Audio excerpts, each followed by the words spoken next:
تو جس طرح ضیاء الدین انصاری صاحب نے کہا کہ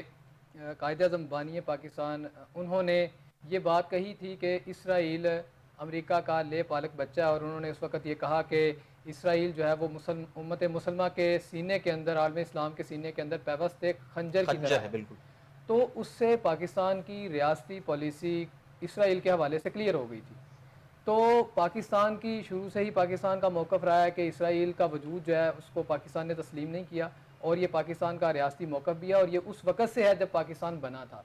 تو آج جو لوگ اگر کوئی ایسی باتیں کر رہے ہیں تو پوری پاکستانی قوم اس بات کے اوپر متحد ہے، یک آواز ہے کہ ہمیں جو ہے نا یہ موقف ہرگز بھی قابل قبول نہیں ہے، اور انشاءاللہ اگر ایسی کوئی کسی قسم کی جو ہے نا وہ کاوش ہوتی ہے تو پوری پاکستانی قوم جو ہے نا اس کے راستے میں سب سے بڑی رکاوٹ ہوگی اگر اسرائیل کو تسلیم کرنے کی جانب کو بات جاتی ہے، کیونکہ پاکستان کا موقف ہمیشہ سے یہ رہا ہے، اور اسرائیل جس طرح آپ نے کہا کہ وہ اس بات کو بھی تسلیم کرنے کے لیے تیار نہیں ہے۔ وہ کہتے ہیں نا کہ دنیا کے اندر یہ اصول ہے کہ ہے جرم ضعیفی کی سزا مرگ مفاجات۔ آج امت مسلمہ کی حالت یہ ہے،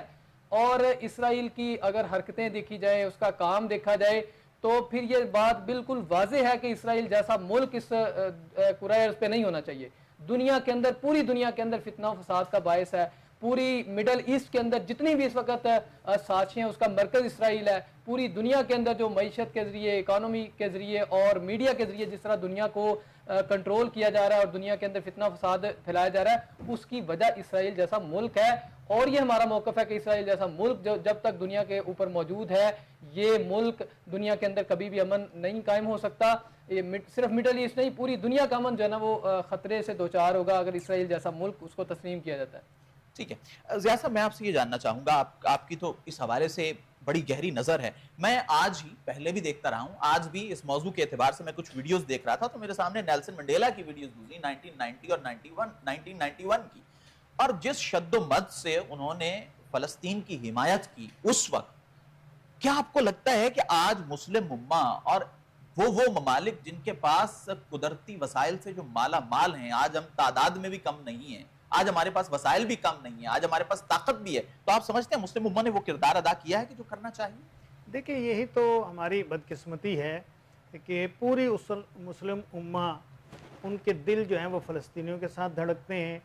غزہ میں جو بربریت اور ظلم ہو رہا ہے اس کے خلاف آوازیں اٹھائی جا رہی ہیں، نہ صرف یہ کہ مسلمان ممالک میں اٹھائی جا رہی ہیں بلکہ یورپین کنٹریز میں بھی۔ اور پرسوں میں دیکھ رہا تھا کہ اسرائیل کے تل ابیب میں بھی وہاں کے حکمرانوں کے خلاف مظاہرہ ہوا ہے جس میں جنگ بندی کا مطالبہ کیا گیا۔ تو گویا کہ یہودی بھی یہ جو بربریت ہے اور یہ جو ظلم ہے اس کو برداشت کرنے اور اس کی مذمت کرنے کے لیے تیار ہیں، لیکن المیہ یہ ہے کہ ہماری مسلم امہ جو ہے وہ سوئی ہوئی ہے، اور ہمارے جو مسلم حکمران ہیں وہ مادیت کے پیچھے دوڑ رہے ہیں، وہ اپنے تجارتی ذریعے جو ہے نا وہ تلاش کر رہے ہیں، اپنے کاروبار کو بڑھانے کی بات کر رہے ہیں۔ اور دیکھیں نا، یہاں پر پاکستان میں تو ہمیں یہ کہا جاتا ہے کہ جناب کشمیر کا مسئلہ تو اپنی جگہ پر ہے، کشمیر تو ہم آزاد کروانے کے لیے ہماری پالیسی موجود ہے، لیکن ہم ہندوستان کے ساتھ کاروبار بھی کرنا چاہتے ہیں۔ بھئی جب آپ ہندوستان کے ساتھ تعلقات استوار کرتے ہیں، جب ان کے ساتھ آپ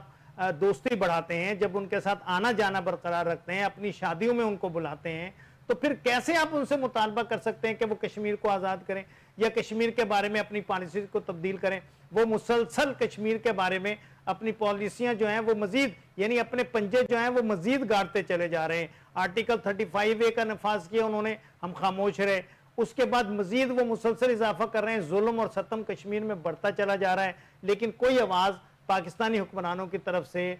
مظلوم کشمیریوں کے لیے نہیں آ رہی۔ لیکن یہ کشمیر جو ہے وہ ہمارے دل کا ٹکڑا ہے، ہمارے جسم کا حصہ ہے، اس کے بارے میں ہم آواز بلند نہیں کر رہے، لیکن جو فلسطین ہے وہاں پر تو یہ تو ہمارے ایمان کا حصہ ہے، ہمارا قبلہ اول ہے، اور یہ اس کی آزادی ہے، اور یہ تو ہمارے ایمان کا حصہ اس طور پر ہے کہ نبی کریم صلی اللہ علیہ وسلم نے کئی سال اس طرف اپنے قبلے کے طور پر نماز ادا کی ہے، وہاں پر امامت کی ہے دنیا بھر کے جو نبی کریم صلی اللہ علیہ وسلم سے پہلے جو انبیاء گزرے ہیں ان کی امامت مسجد اقصی میں کی ہے، تو یہ ہمارے ایمان کا حصہ ہے، ہم اس سے بالکل جدا نہیں ہو سکتے۔ لیکن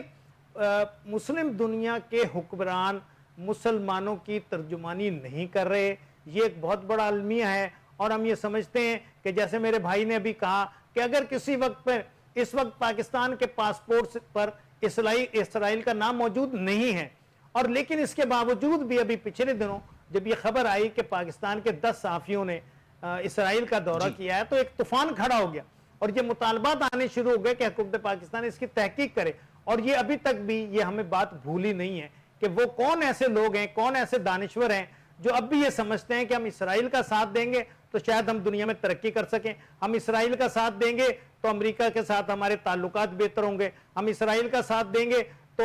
امریکہ جو پوری دنیا میں معاشی جھگڑ بندی میں اس وقت مصروف ہے اس سے ہم محفوظ رہنا چاہیں گے. ہم تو یہ کہتے ہیں کہ آپ جتنا مرضی یہ یہود اور نصارہ کا ساتھ دے لیں، یہ کبھی بھی آپ کے دوست نہیں ہو سکتے. نبی کریم صلی اللہ علیہ وسلم کی طرف سے بھی اور اللہ رب العالمین کا بھی فرمان یہی ہے کہ یہ کسی صورت آپ کے دوست نہیں ہو سکتے. اور ہمارے دوست کیسے ہو سکتے ہیں؟ ہم وہ ویڈیو جب اپنا سوشل میڈیا پر دیکھتے ہیں جس میں بم گرایا جاتا ہے اور بچوں کی اور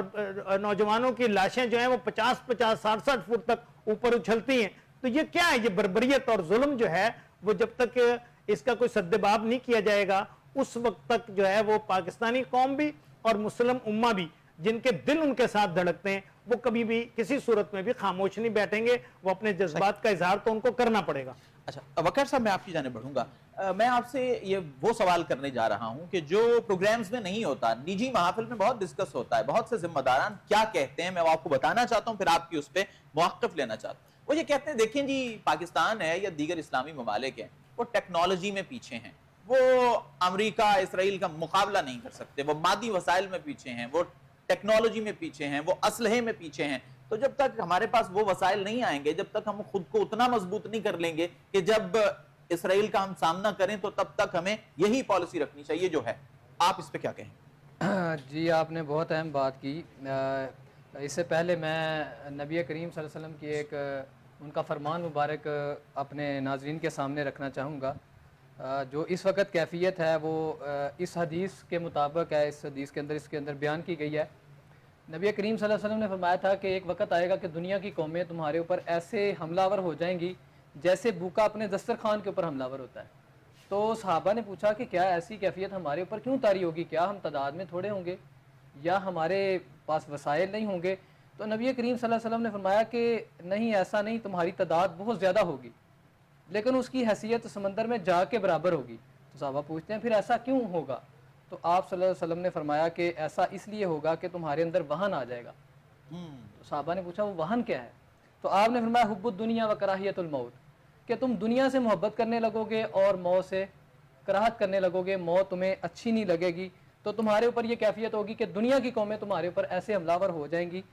جیسے بھوکا دسترخوان کے اوپر ٹوٹتا ہے. آج اس وقت جو کیفیت فلسطین غزہ کی ہے وہ سیم وہی کیفیت ہے جو اس سے پہلے اندلس کے اندر مسلمانوں کے ساتھ ہوا. جس طرح اندلس سے مسلمانوں کا صفایا کیا گیا، اسی طرح آج غزہ کے اندر مسلمانوں کا صفایا کیا جا رہا ہے اور ٹرمپ یہ کہہ رہا ہے کہ آپ غزہ کو خالی کر دیں. جی بالکل.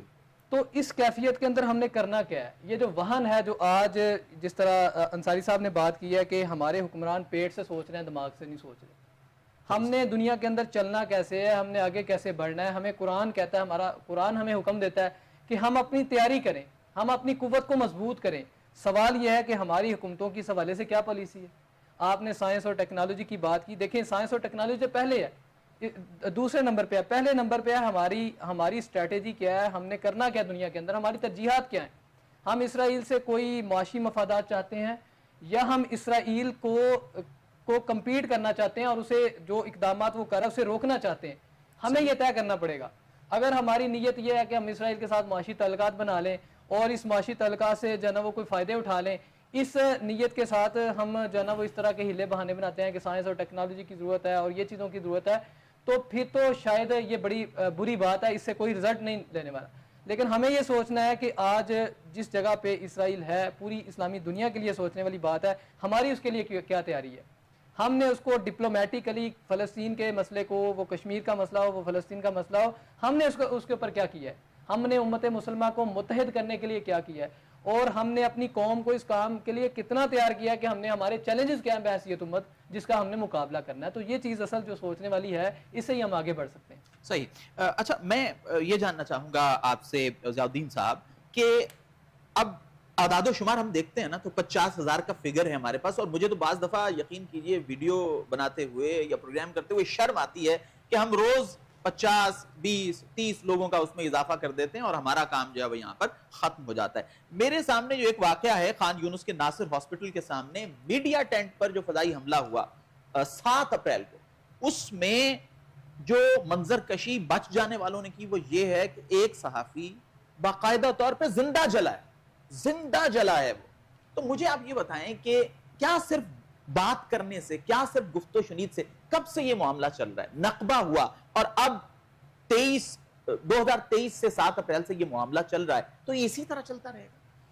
دیکھیں گزارش اس میں یہ ہے کہ ایک تو ابھی جو 7 اپریل کی ریڈ کریسنٹ کی جو فگر ہے نا, وہ آپ فگر کی بات کر رہے تھے, بات تو سچی ہے کہ ہم فگرز کے اوپر جو ہے نا جی اب ساری اپنی سوچ کا دائرہ جو ہے نا پھیلاتے رہتے ہیں. 57,900 شہادتیں ہوئی ہیں جو ریڈ کریسنٹ کے ریکارڈ پر موجود ہیں. یہ 7 اپریل کی رپورٹ ہے. اور پھر اس کے علاوہ وہ لوگ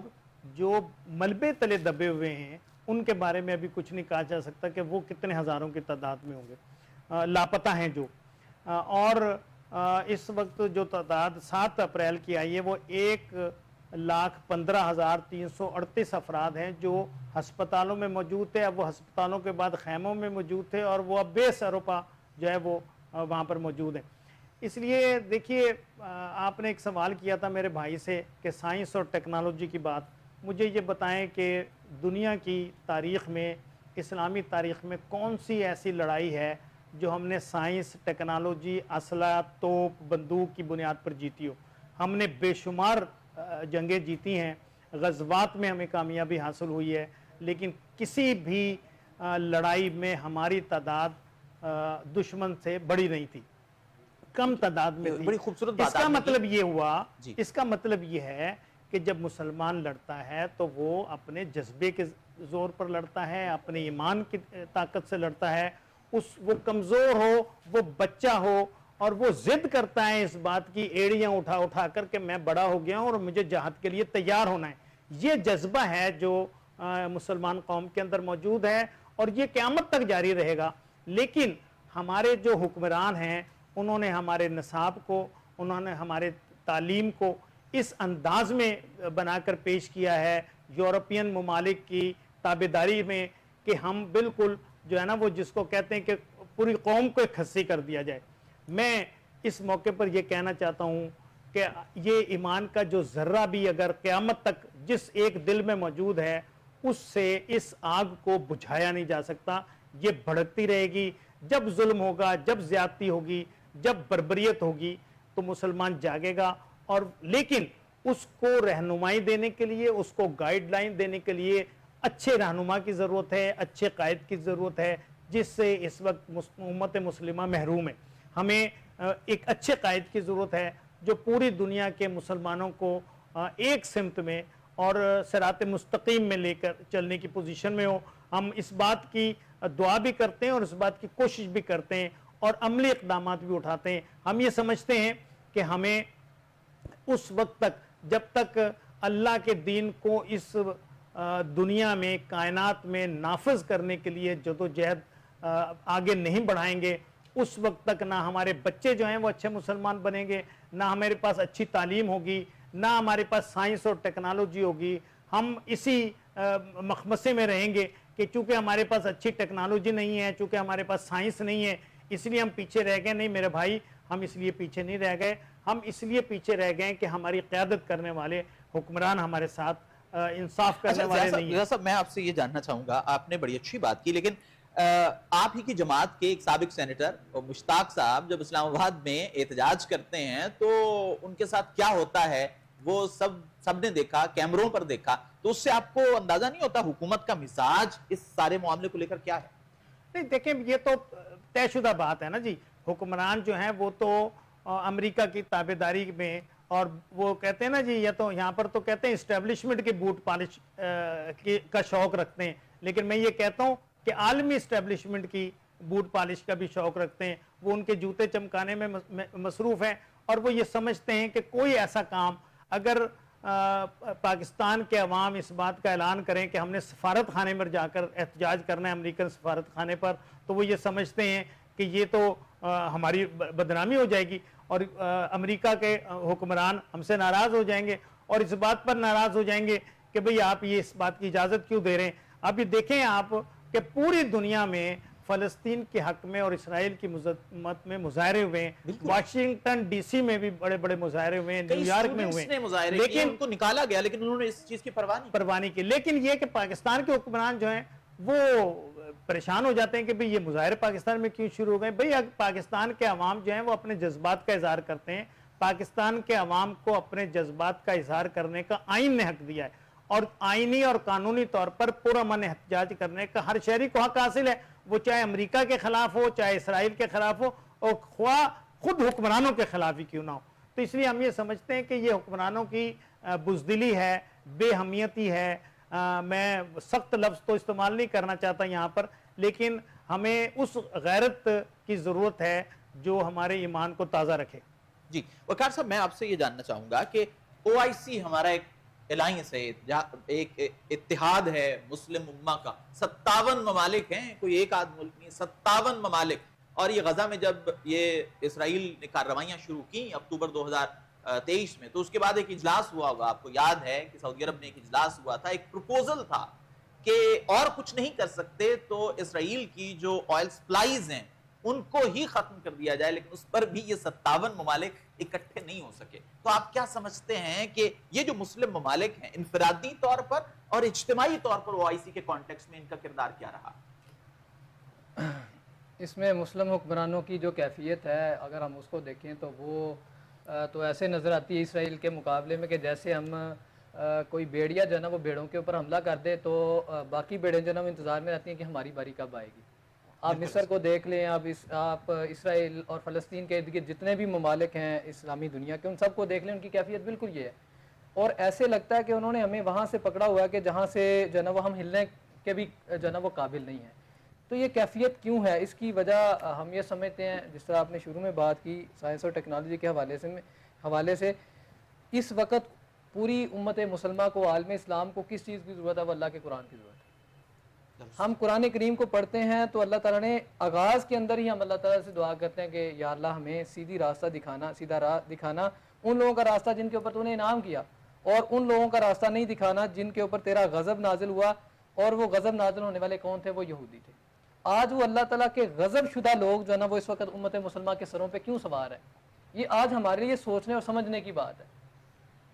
اور اس کے بعد سورہ بقرہ کو آپ شروع کرتے ہیں تو اللہ تعالیٰ نے قرآن مجید کے اندر پوری تفصیل کے ساتھ اس موضوع کو بیان کیا تھا، خاص طور پہ پہلے پارے کے اندر کہ یہودیوں کے، بنی اسرائیل کے کیا خصائل تھے، کس طرح یہ دنیا کے اندر فتنہ فساد کرنے والے تھے، کس طرح انہوں نے انسانوں کا قتل کیا، ناحق قتل کیا، اور کیسے باہمی لڑائی جھگڑوں کے اندر یہ الجھے رہے، اللہ کی اور اللہ کے نبیوں کو ناحق انہوں نے قتل کیا، دنیا کے اندر جادو کے نظام انہوں نے بنائے، دنیا کے اندر معیشت کے جھوٹے نظام انہوں نے کھڑے کیے۔ آج اگر اس 1400 سال کے بعد بھی ہم تاریخ کو دیکھتے ہیں تو آج بھی دنیا کے اندر یہودیوں کا کردار ایسے ہی ہے۔ اور اللہ رب العزت نے یہ چیزیں ساری مسلمانوں کے لیے، عالم اسلام کے لیے بیان کی کہ یہ راستہ، یہ کام کیا یہودیوں نے، اور وہ اللہ تعالیٰ کی طرف سے غضب نازل ہوا، اور اللہ تعالیٰ کہتے ہیں کاتب اللہ علیہم الجلا، ہم نے ان کے اوپر جلاوت نہیں لکھتی، دنیا کے اندر کہیں ان کا کوئی ملک نہیں تھا۔ یہ 1948 کے اندر جب یورپ تنگ ہوا ان سے تو انہوں نے یہودیوں کو اٹھا کے انہوں نے کہا ان کو، یہ بڑے شراطی لوگ ہیں، آپ جرمنی کے اندر ہٹلر کا معاملہ دیکھ لیں، انہوں نے آ کے ان کو مسلمانوں کے قلب کے اندر، فلسطین جو ارض مقدس تھی وہاں پہ ان کو لا کے بسا دیا۔ اب یہ مسلمانوں کے در پہ ہو گئے، تو اللہ تعالیٰ ہمیں یہ بتا رہے ہیں کہ ان کا حل کیا ہے۔ ان کا حل کیا ہے کہ امت مسلمہ کو کھڑا ہونا پڑے گا۔ ایک ہی حل ہے جو قرآن کریم میں اللہ تعالیٰ نے ان کے بارے میں بیان کیا ہے، اور وہ جہاد کا راستہ ہے۔ اور اس کے لیے یقیناً امت مسلمہ، عالم اسلام کا کردار جو ہے نا وہ بہت واضح ہے، اور آج OIC جیسے پلیٹ فارم کو یہ آواز بلند کرنے کی ضرورت ہے۔ آج آپ دیکھیں کس انداز سے پوری دنیا خاموش ہے۔ غزہ کے پورے خطے کے اندر جتنا بھی یہ حصہ ہے، رفح تک جو آخر بارڈر ہے، وہاں تک ملیا میٹ کر دیا گیا غزہ۔ جی، اقوام متحدہ کے سیکرٹری جنرل کہتے ہیں کہ 2 مارچ کے بعد سپلائیز نہیں پہنچی، ہیومینیٹیرین سپلائیز ہیں، ہیومینیٹیرین ایڈ ہے وہ پہنچنے نہیں دی جا رہی۔ وقار صاحب اس پر ہم آگے جا کے بات کریں گے، اور ناظرین کچھ ہم اس پر بھی بات کریں گے کہ کیا ہمیں اس بات کو ڈیفرینشیٹ کرنے کی ضرورت ہے کہ ہم یہودیت ایز اے ریلیجن اور اس کے ساتھ ساتھ صہیونیت جو ہے اس کو ہم ڈیفرینشیٹ کرنا چاہیے ہمیں، یا پھر اسے ایک ہی تصور کرنا چاہیے؟ ایک بریک لیتے ہیں، بریک کے بعد اس اہم ایسپیکٹ پر بات کریں گے۔ ویلکم بیک ناظرین، ہم بریک سے پہلے ہم بات کر رہے تھے کہ دو کانسیپٹس جو ہیں یہودیت اور صہیونیت، کیا ہمیں ان کو سمجھنا چاہیے یا پھر نہیں سمجھنا چاہیے، یا اس کو سمجھنے کی ضرورت ہے بھی یا پھر نہیں ہے؟ جیسا میں آپ سے یہ جاننا چاہوں گا، جیسا کہ آپ نے حوالہ بھی دیا کہ تل ابیب میں یہودی احتجاج کر رہے ہیں، ایگزسٹنگ جو وہاں پہ ایڈمنسٹریشن ہے، اس کے ساتھ ساتھ دنیا بھر میں ہمیں آرتھوڈاکس جو جوز ہیں وہ احتجاج کرتے دکھائی دیے ہیں، بلکہ انہوں نے صہیونی تعلیمات کو ڈس اون کیا ہے۔ تو ہم سمجھتے ہیں کہ یہ جو زائنزم ہے اور جوڈزم ہے، اس کو ہمیں ڈیفرینشیٹ کرنا چاہیے؟ دیکھیں یہ تو خود بخود یعنی ایک دوسرے کے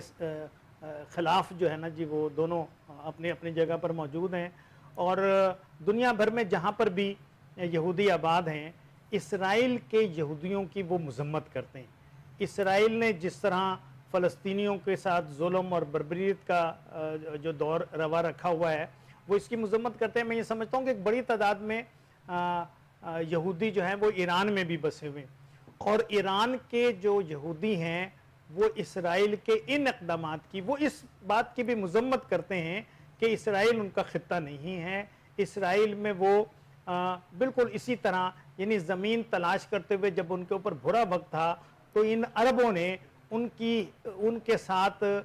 نرم رویہ اختیار کرتے ہوئے ان کو اپنے لیے رہنے کے لیے جگہ دی تھی، لیکن اونٹ جو ہے اس نے اپنی جو ہے نا وہ سر ڈالا ہے خیمے کے اندر، اور پورا خیمے کے اندر جو ہے وہ قبضہ کر لیا ہے۔ ہم یہ سمجھتے ہیں کہ پوری دنیا بھر کے یہودی بھی اسرائیل کے اس ایکٹ کے خلاف ہیں۔ جس طرح میں نے ابھی بتایا کہ تل ابیب میں بھی گزشتہ دنوں مظاہرہ ہوا ہے، اور وہاں کے حکمرانوں کے خلاف جو ہے وہ ایک آواز وہاں پر بھی بلند ہونا شروع ہو گئی ہے، لیکن وہاں کے حکمران بھی اگلے انتخابات میں، جس طرح ہمارے یہاں ہوتا ہے، اگلے انتخابات میں کامیابی حاصل کرنے کے لیے وہ یہ چاہتے ہیں کہ ہم یہودیوں کو یہ دکھائیں کہ ہم نے یہ بہت بڑی کامیابی حاصل کی ہے۔ اور جس طرح نیتن یاہو نے ٹرمپ کے ساتھ بیٹھ کر جو گفت و شنید کی ہے، جس کا آپ نے انٹرو میں بھی ذکر کیا کہ وہ اب اس طرف جا رہے ہیں کہ یہ ہم اب اس کی ملکیت جو ہے وہ ظاہر کریں گے، تو ہم یہ سمجھتے ہیں کہ اس موقع پر مجھے یاد آ رہا ہے کہ جب یہ 1 سال مکمل ہوا تھا تو جماعت اسلامی پاکستان کے امیر حافظ نعیم الرحمان صاحب نے اس بات کا مطالبہ کیا تھا حکومت سے کہ ایک آل پارٹیز کانفرنس بلائی جائے، اور پھر وہ آل پارٹیز کانفرنس منعقد ہوئی، جس میں تمام تقریباً 1-2 کے علاوہ تمام سیاسی جماعتیں بھی شریک ہوئیں، اور تمام سٹیک ہولڈرز پاکستان کے اس میں شریک ہوئے، جس میں گفتگو کے دوران اس بات کا مطالبہ کیا گیا تھا کہ بھئی آپ ایک کانفرنس بنائیں پوری دنیا کے مسلمان ملکوں کی، اور اس میں کوئی ایک مشترکہ میسج تو دے، کوئی مذمت تو کرے، لیکن پھر ایک اور مطالبہ بھی کیا، اور وہ مطالبہ یہ تھا حافظ نعیم الرحمان صاحب کی طرف سے کہ ہمارے جو سپہ سالار ہیں جناب حافظ عاصم منیر صاحب، وہ ایک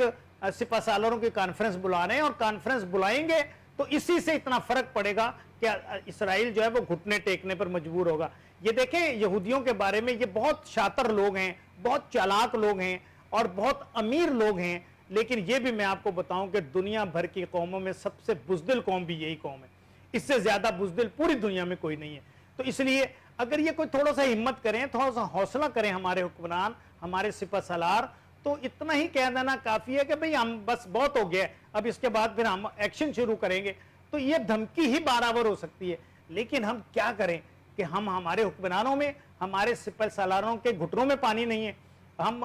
کس کو روئے؟ تو ہم تو یہ سمجھتے ہیں کہ اب اس موقع پر تو ہم اپنی آواز تو بلند کریں، اور ہم تو 11 تاریخ 57 اسلامی ممالک میں آپ کیا سمجھتے ہیں کون سا ملک ایسا ہے کہ جس کا جو کردار تھا عملی طور پر بھی اور بیانیے کے اعتبار سے بھی وہ سب سے بہتر تھا اس سارے کانٹیکسٹ؟ دیکھیں میرا خیال یہ ہے کہ یہ 57 اسلامی ممالک جو ہیں، ان کے ساتھ ہمارے سفارتی تعلقات ہیں، ہمارے بھائیوں والے تعلقات ہیں، ہم ان تعلقات کو بھی برقرار رکھنا چاہتے ہیں، لیکن یہ کہ اس بات کا، اس کی گریڈیشن کرنا جو ہے وہ کوئی مناسب بات نہیں ہوگی۔ ہم یہ سمجھتے ہیں کہ اس وقت اسلامی ممالک کو کوئی کردار ادا کرنا چاہیے، اور وہ کردار اس کے علاوہ اجتماعی طور پر کردار ادا کریں، اور ہم پریشر ڈیولپ کر رہے ہیں۔ ہم نے فیصلہ کیا ہے کہ ہم 11 اپریل کو